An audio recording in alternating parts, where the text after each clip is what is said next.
comedian David Boyle, and I'm quitting alcohol.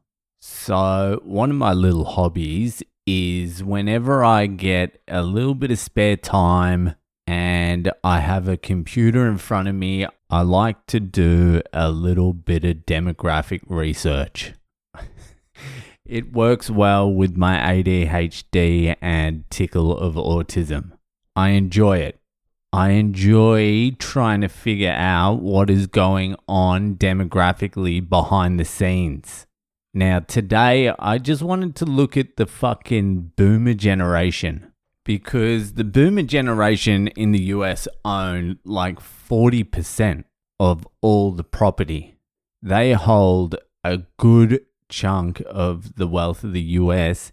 I didn't even know when the boomer generation really started and when it ended and how many there was or is and then was, because demographics are very fucking interesting. If you can understand demographics, you can sort of see what's going to play out in the future a little bit. So the boomer generation, the youngest boomer is born 1964, so they're 61 years old now.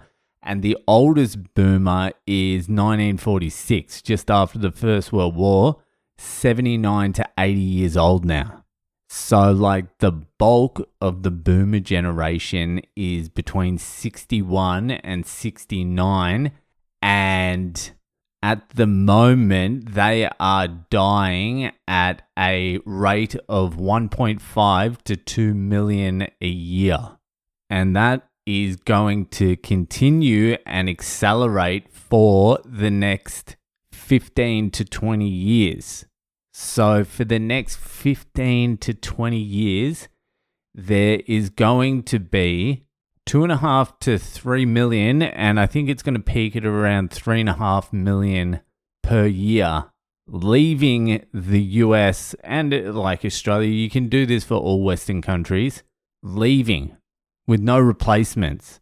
Now, the boomers, they're 20% of the US population, which is roughly like 70-something million people. So by the time we hit like 1935, 40, 70 million people gone. Gone. And they're not being replaced either. So I was like, all right, they're going, who's replacing them? So I started looking up the birth rate from 2007. So 2007 was the absolute peak. That was the last time the birth rate was at its peak. That was roughly 4.3 million children were born in 2007. And ever since then, it has been a steady decline.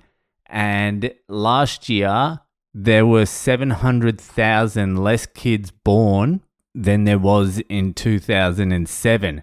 And I'm like, okay, that's interesting. So the birth rate in 2007 was 2.1, a bit over 2.1, which is replacement. And now it's 1.6.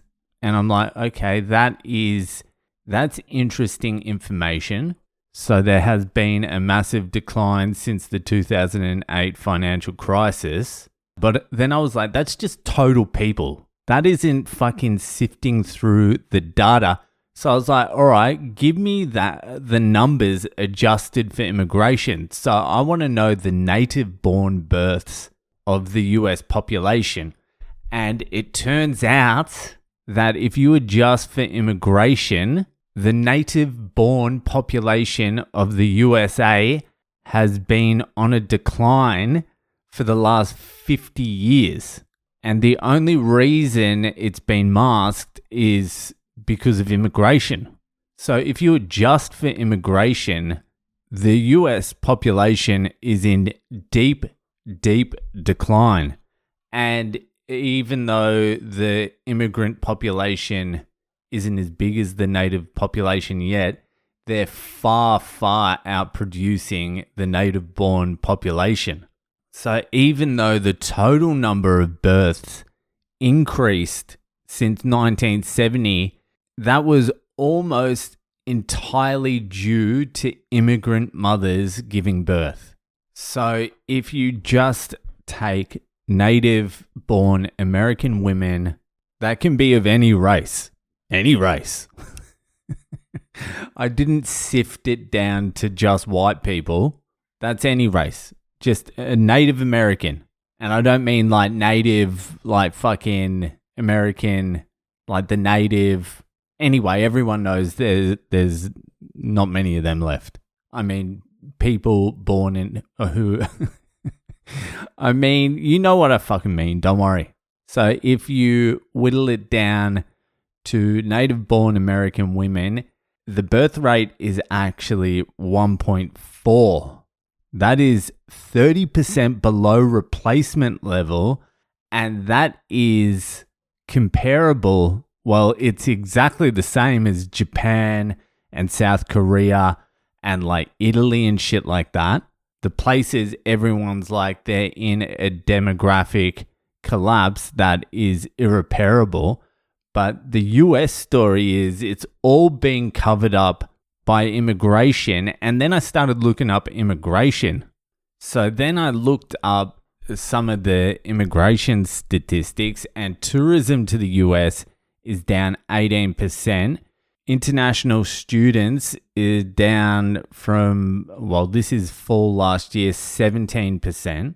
And just general immigration is declining as well. So there's going to be some sort of convergence around 2035 where the population is decreasing so rapidly, and the gap between the people dying and the people reaching the age of like their most productive age, like a first home buyer type age, entering the workforce, that gap is going to be insurmountable. So if you take all those factors into consideration, some shit's going to happen. Some shit has to happen. I don't know what the fuck's going on. Maybe it will be a move to like the urban centers. Like there'll be no rural anymore. There'll be like 10 farmers or something like that. I don't know what the fuck happens. Maybe Americans just choose the best places in America and just go, all right, these are our favorite places. And then, I don't know, sell fucking the shit places to outsiders. Just go, yeah, fucking come in, check it out. Here's Las Vegas. I'll sell it to you. Apparently, Las Vegas is going down the tubes now because of online gambling. But yeah, just bring in the immigrants and sell them fucking Las Vegas. Just some mirage in the middle of the fucking desert. We'll sell it to you for fucking like $1 trillion. You can have it all. Have it all. Do a reverse Louisiana purchase. Sell it back to the French. I don't know, but something is going to happen around the 2035 period, and it's going to get interesting. But it's not going to be like everything's sweet and then 2035 things get bad. I think it's going to be a gradual accelerating decline into that period. So I think you gotta think about that. It's something to keep in mind. And that I'm using the US as an example, but I'm talking about every single Western country and almost every country in the world, to be honest with you, except for sub-Saharan Africa. Anyway, fucking a little food for thought. That'll do for tonight, and I'll see you the fuck later.